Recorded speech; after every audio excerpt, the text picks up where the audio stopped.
Welcome to Assist Amplified, the podcast from the Assist Network, hosted by co-founder Ant Stonehouse and Goodwill Ambassador Sharon Sinclair-Williams. Our mission is to amplify the voices of women across the Tees Valley while educating, inspiring and entertaining you along the way. Each episode brings you real conversations with the incredible people who make up our network. So, let's dive in. Welcome to the Assist Women's Network podcast, Assist Amplified. I'm your co-host, Sharon Sinclair-Williams. I'm director of the Digital Gene and Love Yourself First EFT. I'm also the Goodwill Ambassador for the network for 2025-2026. Hello, I am Ant Stonehouse, Chair and co-founder of Assist Women's Network, and I am an accountant in my day job. We are thrilled to welcome to the Assist Amplified podcast chair Helena Bowman, who is Chief Operating Officer of Middlesbrough Football Club, and she was also our Assist Goodwill Ambassador for 2023 through to 2024. So Helena, just to get us started, tell us a little bit about your role and your day-to-day MFC. Firstly, thank you for having me on. I think this is a brilliant idea to amplify the voices of women and the Assist Network in general, because obviously we do so much. So as you said, I'm Chief Operating Officer of Middlesbrough Football Club.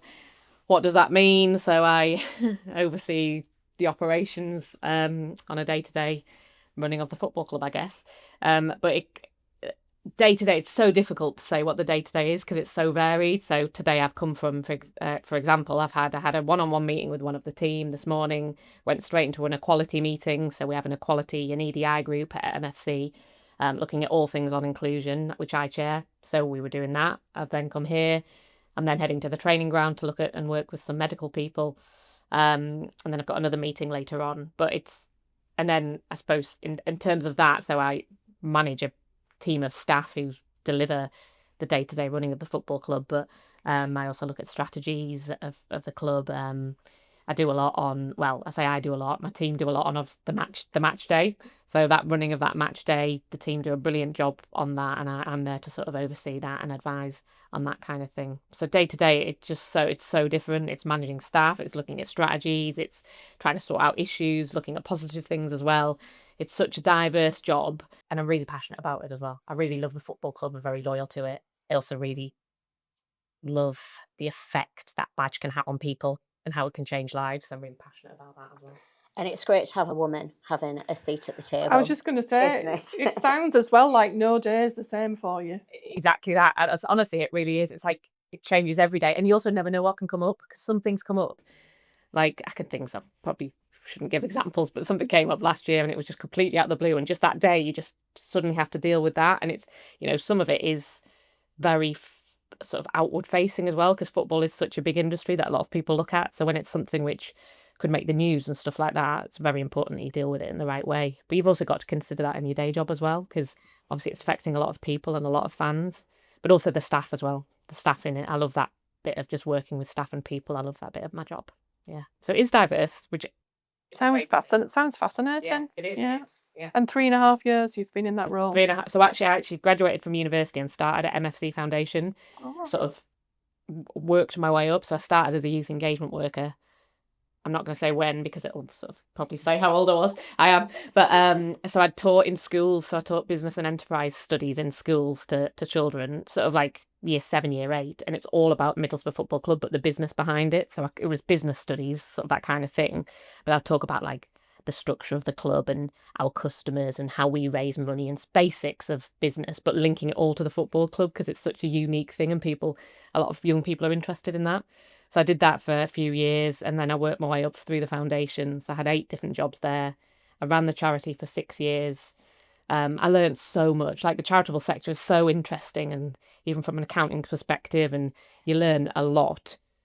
And then I was seconded to the football club for 6 months, so I was sort of working across both. And then I moved into this role for about 3.5 years ago, which is, it's all leadership, right? It's all about managing people and getting the best out of people and doing the job to the best you can. But obviously running a charity is different, not just from a financial perspective, but it's different from working at a football club. But it sounds like from where you started, you were ideally placed to move up through the ranks like that. Yeah, I mean, the foundation has brilliant opportunities for that. I didn't know what I want. I did a psychology degree, which I guess does link to behaviour of people a lot. But I have no idea what I wanted to do then. I sort of went in, I honestly applied for the job because it had a Middlesbrough Football Club badge on it, which I probably shouldn't say. Which is often the case. It is, a big because that's what driver. attracted me. I did not know, I was teaching. I went and did my PGCE, and I was teaching in schools, and I would never, ever, I was that person who wouldn't even stand up in university and do a presentation because I was so nervous about it. I remember being at school and absolutely hating it. And then I suppose the more you do something, the more you get it. Yeah. So I was teaching in schools, did really like that, but I was that person who's like, you need to give me something else to do. I want growth. I'm very ambitious. I want you to challenge. I like challenge, most of the time. So there was just naturally jobs there, which I was able to move up into. And the foundation really gave me that stepping stone and training and CPD to be able to do that. And then after 6 years, I think you get to a stage in maybe a leadership role that sometimes you think, oh, I've done what I can do. I know there's more to do, but I feel like someone else could probably do that. I think it was just a time for me that I needed to move on, and then this opportunity came up at the football club.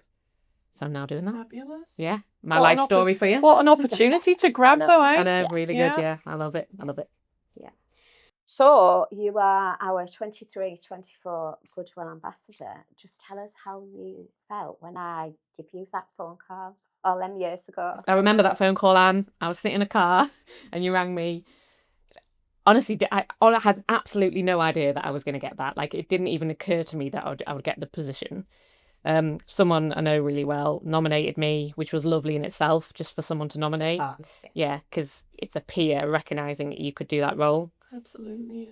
And then so the process is that I then filled in the form, so I had to answer questions about myself, which is sometimes not an easy thing to do because you sort of have to big yourself up, and maybe I don't feel that comfortable with that. We're going to touch on that some more later. But I did it, and I put it in, and I probably wasn't as aware as I am now, obviously, because I've done the role of maybe what it entailed, or as much as the assist network as I am now. So I put it in, and then honestly didn't think anything of it, but I just didn't think that I'm going to use the word win because I feel like it's a win to get it. I didn't think I'd win it or earn it. You just filled it in and forgot about it. Yeah, got on with everything. Yeah, because there's so much going on in your life as well. Yeah. But also because I genuinely just didn't. I just thought there's lots of brilliant women who could be doing this role. And then you rang me, and it was the night before we announced it, and I was in a car, I think at the Middlesbrough College car park, and I remember taking the call, and I was like, oh my God, amazing. And then you think, right, what am I going to do? Or what does it consist of? Because there's so much that assists do, which I know is one of the purposes of this. But you did the induction, you told me about what you need to know, and then it was sort of really up to me to some extent of what I could come up with. You become part of the team, didn't you? The Goodwill Ambassadors very much become part of the team in that 12 months. You're really embraced. Yeah, you're right. The assist board really embraced. And it is a role, isn't it? It's not. It actually started off as an award recognition of women's achievements, but sort of as we've developed and progressed, we actually realised that all the Goodwill Ambassadors had something to give, and that's what you were all. Something to offer. You were all very much saying, what can we do? Where can we go with this? What can I add? What ingredients can? So we sort of started realising that you all had different skill sets and passions, and so we very quickly changed it into a role, and you were part of the team for. Do you think then the people become even more passionate because it's something that they can really run with? Because that was it. So you were like, well, what do you want to do? And I was like, oh. And we had loads of ideas, and as did Sharon. And we talked about male allies because I work in the football club, which is an obvious one. But there were loads of things about clothing and the environment we were talking about. But what I really wanted to do was focus on. I've got a 12-year-old daughter who obviously at the time was 10 because it was 9, 10. And I really, through MFC, people think only men work at the football club. It's a football industry of male employees, and actually I've just been at a quality group meeting, and our workforce is 50% men, 50% male, which people just won't know about. But we get lots of young children come to the stadium, and you ask them what jobs there are, and they always say footballer, and actually I was like, we've got loads of jobs at the football club. So it was off the back of that, but also from a female perspective, my daughter being in school, I really wanted her and anyone of her peers or anyone of that age to understand There's so much more out there. There's so much out there. And as a female, there are loads and loads of opportunities. And Widening Horizons, which is the project, it's just an hour long. It's a snapshot of here's 5 role models coming into a school, female role models, and look at these 5 individuals. This is what they do. It's not saying you need to do this. It's just literally opening young people's eyes to opportunities out there for females. And it is that you can't be what you can't see kind of thing. And it's empowerment, isn't it? It's empowerment. And we decided to do it with both girls and boys, didn't we? Really. Rather than just focus on young girls, Yeah. we decided that it would be beneficial to let the young men, it depends on what age group, and the younger boys to actually be aware that women are in the workplace. Exactly that. So And I guess with football as well, sorry for interrupting, sure. but I think it's just with football, you often think of it, it's all about on the pitch. Yeah, exactly. That's exactly it. But all the parts that go to make that up. We have accountants, we have marketing people, we have comms, we have coaches, catering, all of that. Yeah. And actually, it's such a good example because it's quite, it's not stereotype, but people will automatically think you need to be a player or a manager. Yeah. And I was sitting in the stadium once talking to a group, and we were in the stands, and there was a grounds person on the pitch cutting the grass. And I was like, what are the jobs? What are the jobs? And it was like referee, footballer, what are the jobs? And I was like, there's one behind. Oh, yeah, you can. And they could see the groundsman doing their job. Yeah. But it naturally doesn't come to their mind. So the football club's great example of, it's like the people behind the businesses. It's like hidden roles in football, because you only really see the players, which is right, I guess.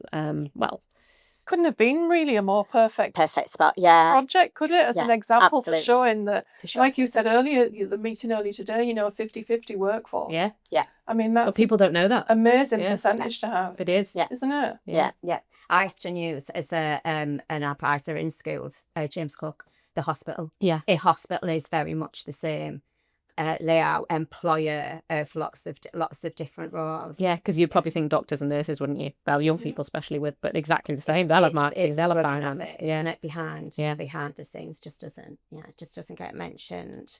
So next question, Helena. So every goodwill ambassador, we plant a tree for. We do. So we root you in history. We also put you into Teesside Archives. And you've got a lovely story about how you chose your tree. Would you like to share that? Firstly, I must say I absolutely love the Sisterwood. So Sisterwood is the group of trees, I guess, in Stewart's Park. It's such a lovely idea. And it's a real privilege. Like, I find it, like, still today gives me goosebumps that I've got a tree planted in Stewart's Park, which I have chosen and that is in my name. It feels bizarre that is a thing, but it's so lovely to have, and I really, really appreciate it. And I have been a few times with my daughter. So we are asked, what kind of tree do you want in your name? And I honestly do not know much about trees. It's a hard ask, isn't it? Yeah. What do I pick? And my daughter is called Tilia with a double L, but there is a tree out there, or a species of trees called the Tilia tree with one L. But that's. Did you know that? No, I didn't know. No, no. I can't. You know what? I can't. You know what? Actually, when she was born, someone gave me a sort of picture with her name on it. It had a tree on the background, and I did know that her name, I knew there was something to do with trees, but I'd never really looked into it. And she said to me, well, Mum, and I was talking about the tree, and she went, Mum, you need a Tilia tree. And I was like, oh God, of course I need a Tilia tree. So then I was presented with a couple of different Tilia trees. So Tilia trees, it seems funny saying Tilia trees when that's the name of my daughter. So yeah, we picked a Tilia tree, and that is now planted in Stewart's Park. And you got to plant it. And I got to plant it, and there was a little ceremony. And it's surrounded by obviously other trees in names of other women, some amazing women like Mo Will and the other Goodwill ambassadors. And it's just, it's something we need to do more about, because it's there, and we've talked about this, and we will do it, I'm sure.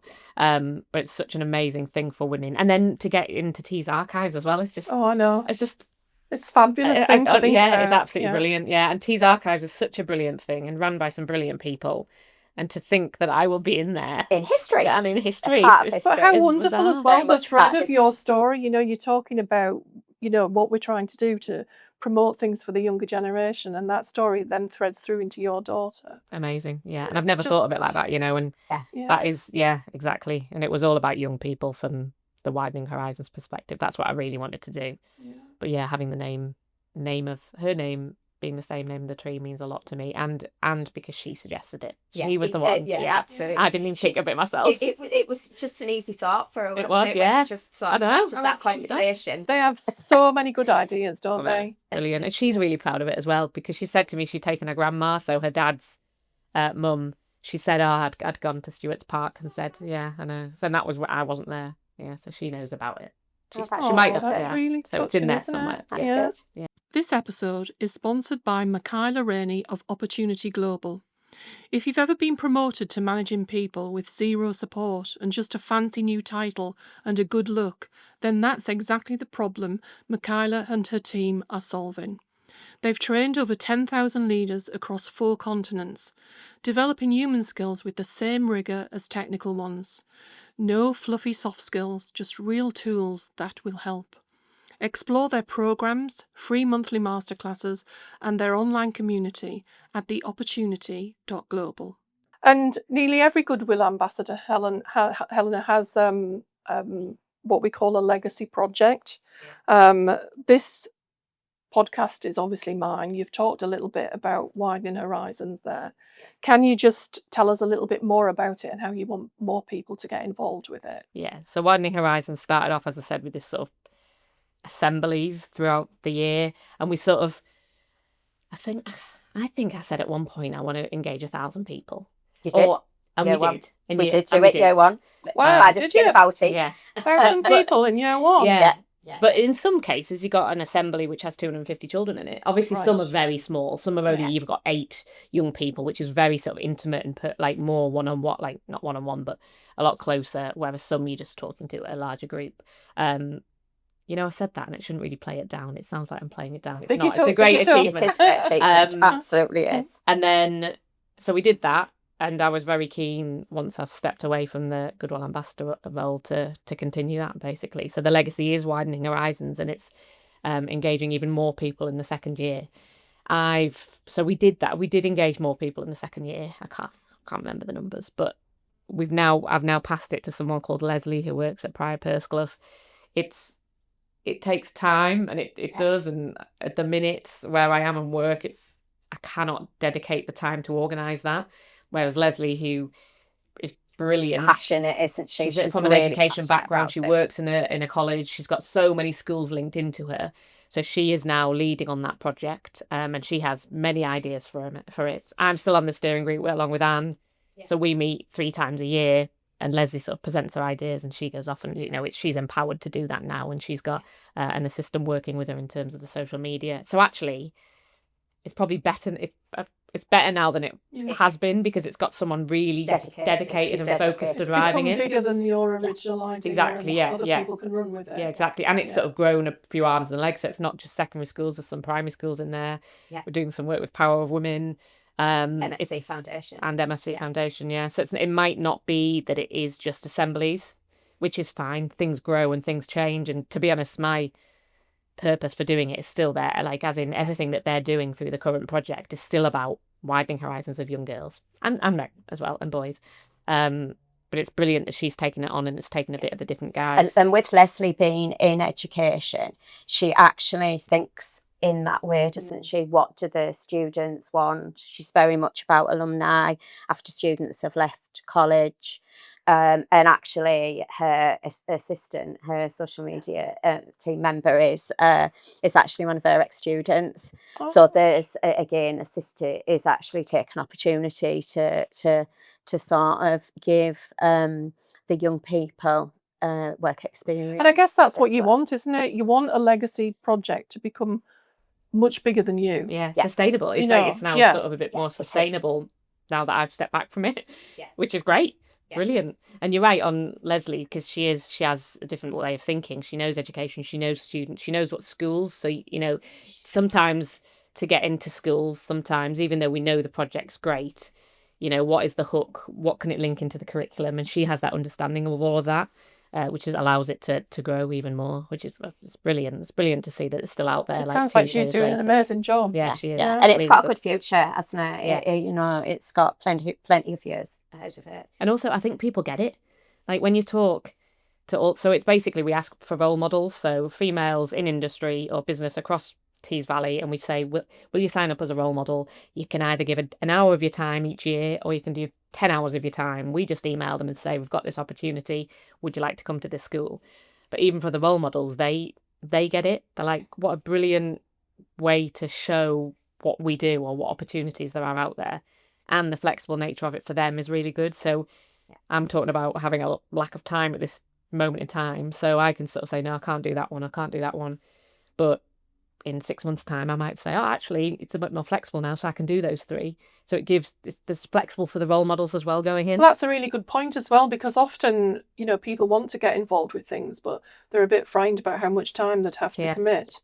Whereas when it's really flexible like that, and you can do an hour a day, you know, whatever you want. Yeah. It's also dip in and out of it type of thing. It's a short commitment as well as It is. with no prep. Yeah. Yeah. No prep. Yeah. Zero prep. Basically, as a role model, you go in and talk about your job. Yeah. Which is we can all do hopefully. that. However, Hopefully. there's also the aspect of not all role models want to speak to 250 kids in a assembly situation. So it's appreciating that aspect from the role model point of view. We've learned a lot by doing it, just by getting different feedback from different people who are taking part in it. Like if you're working with a group of 6 young people, sometimes because there's only 6, you get a lot more information from them, and then you sort of maybe want to help more. So actually, is there a follow-up program that we put in place? Should it only be an hour? Should it be a 6-week program, which is actually where it originally started? Yeah. So it's good. It's a sort of growing journey, which so it's evolving all of the time. Yeah, it's evolving. Through. Yeah, absolutely. And it's good for the role models. You know, they all take something from that as well. It's the experience of standing up in front of students. They're not always the easiest people to present. You know, it depends on your job. Often you're not public facing, or you don't have to speak to many people, and then you get asked to actually stand up and speak about, well, what do you do? What do I do? No, it is difficult if you're not used to it. Like I was saying right at the beginning about, like, if you'd asked me to stand up at school, oh my God, I absolutely hated it. So there will be some people out there who don't want to do that. So it's how we engage those people, and it's probably another consideration actually going forward. And maybe you could do a video. You might be really uncomfortable doing an assembly, but actually you could do a 5-minute video which is rolled out, and therefore you don't have to go again, but your video is then shown, and it's just showing. So that's just an idea that I've just come up with now. Yeah. There you go, another idea. Amazing what comes up. We'll give that to Leslie, and 100% she'll run with it, put arms and legs on it, and make it all that better, won't she? Which is brilliant. Yeah. And just touching on role models again, they're obviously a really vital component of what the Assist Network is all about. How would you sort of convince somebody to become involved as a role model?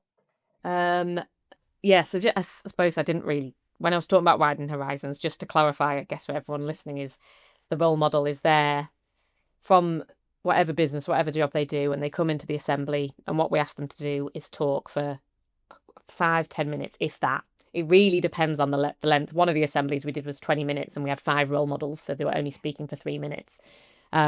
But we ask these individuals to come along and just talk about their job. That's all we ask them to do.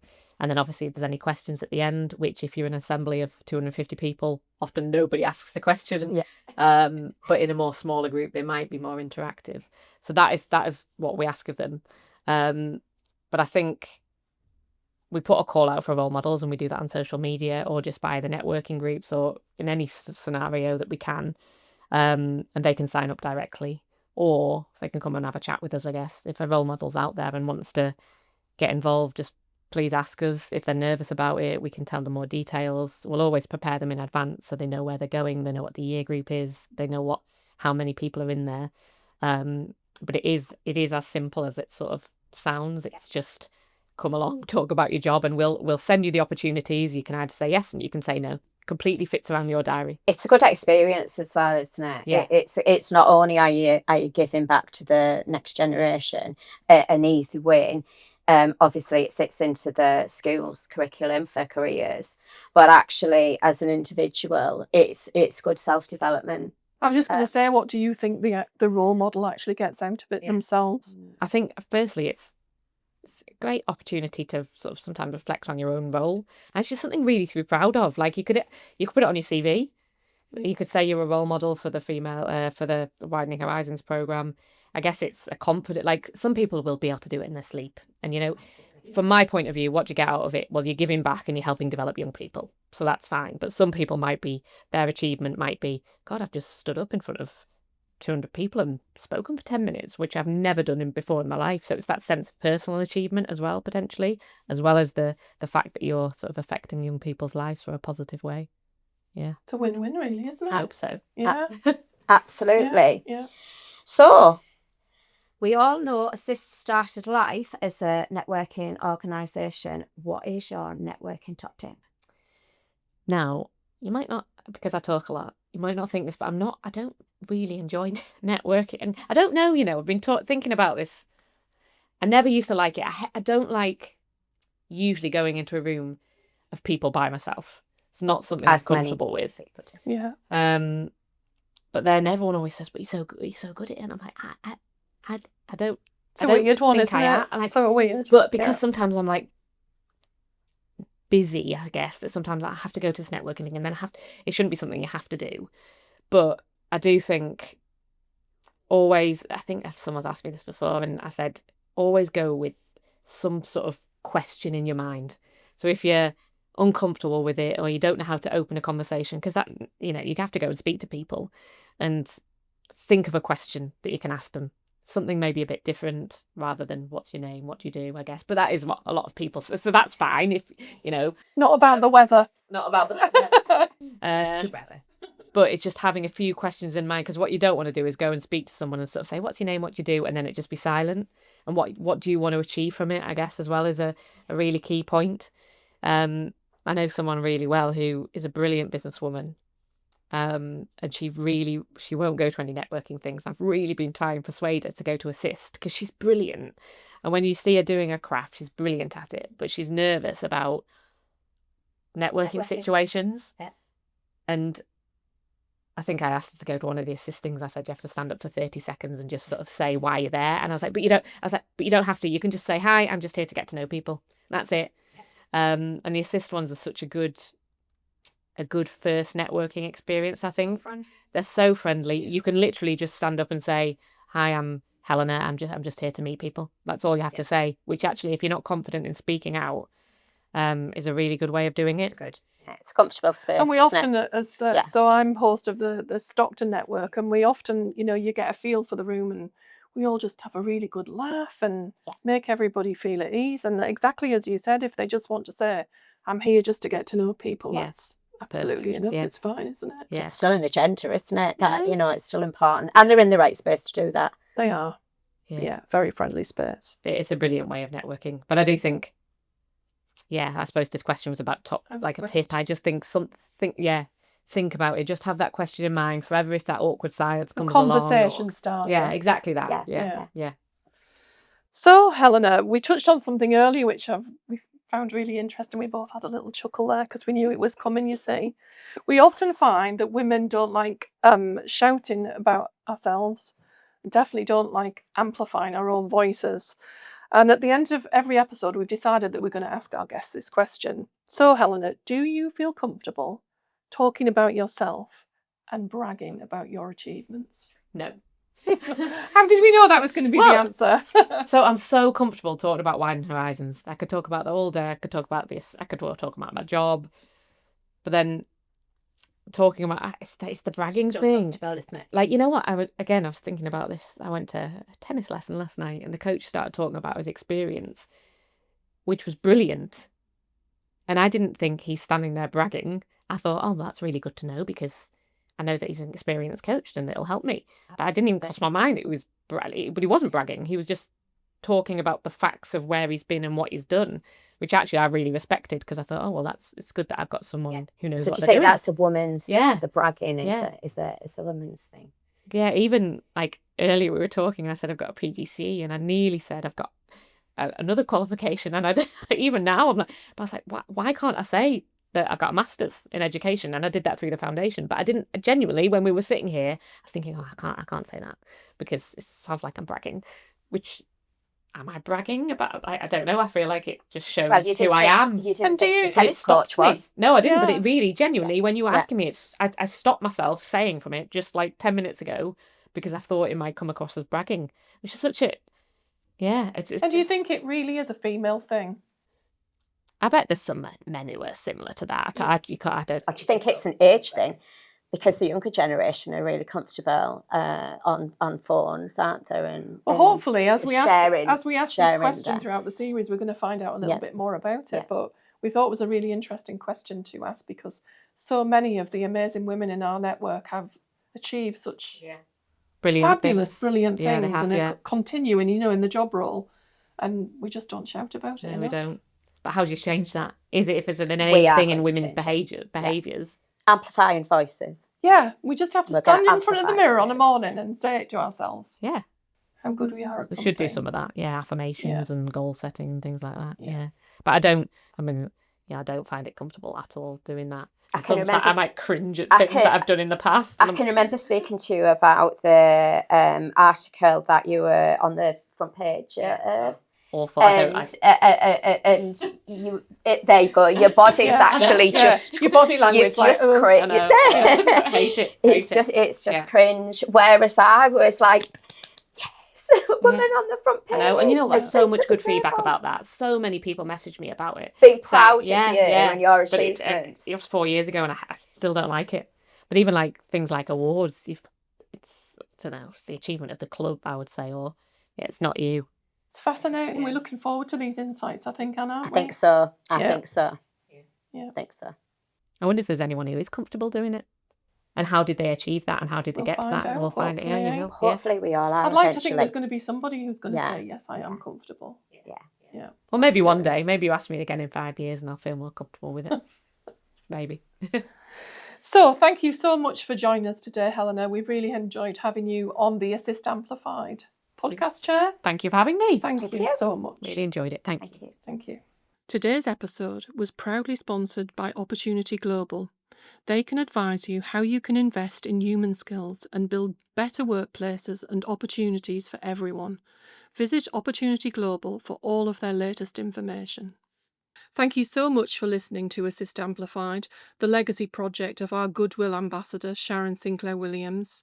If you enjoyed today's conversation, don't forget to subscribe, share, and join in the discussion, because when we amplify one voice, we amplify them all, and change really happens.